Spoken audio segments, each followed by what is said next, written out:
வணக்கம் நேயர்களே.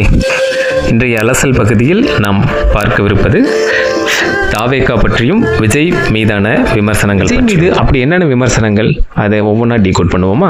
விமர்சனம் 1, நடிகர் அப்படின்றதே அரசியலுக்கான தகுதி அப்படிங்கிறதும், அந்த நடிகருங்கிறதே அரசியலுக்கு தகுதி அற்றவர் அப்படிங்கிறது ரெண்டுமே அறிவுக்கு ஒவ்வாத வாதங்கள். சேவை எண்ணம் கொண்ட யாரும் அரசியல் பேசவும் செய்யவும் 100% தகுதி உண்டு.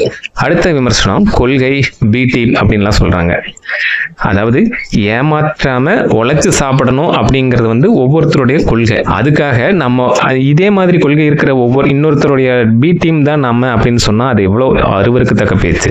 ஒரு கட்சியோட கொள்கை உங்களுக்கு பிடிச்சிருக்கு, இல்ல அந்த கொள்கைக்கான தேவை இன்னும் இருக்கு அப்படின்றப்ப அதை நீங்களும் எடுத்து அந்த கொள்கையை உங்களோட அறிவிச்சு அதை நிறைவேற்றதுக்காக பாடுபடுறது ஒன்றும் தப்பு கிடையாது. அடுத்த விமர்சனம் நிர்வாகத்திறன் இல்லை அப்படிங்கிறது. கோடிக்கணக்கான, அதிலும் குறிப்பா இளம் ரசிகர்களை கொண்ட ஒரு மாபெரும் நடிகர் விஜய் அப்படின்றத யாருமே மறுக்க முடியாது.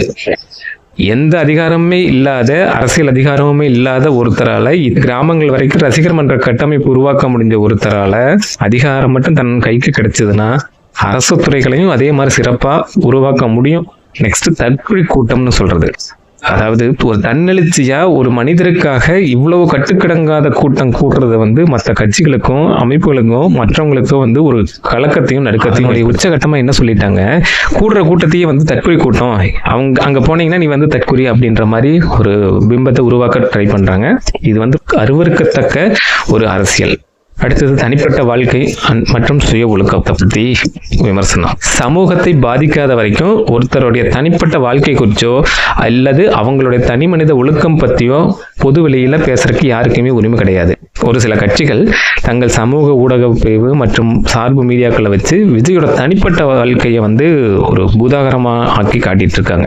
கடைசியா இந்த விமர்சனங்கள் இவை அனைத்தையும் சமாளித்து தன்னுடைய பயணத்தை எப்படி முன்னோக்கி கொண்டு வர போறார் விஜய் அப்படின்றது அவருக்கே வெளிச்சம். மீண்டும் ஒரு அலசல் நிகழ்ச்சியில் உங்களை சந்திக்கும் வரை நன்றி, வணக்கம்.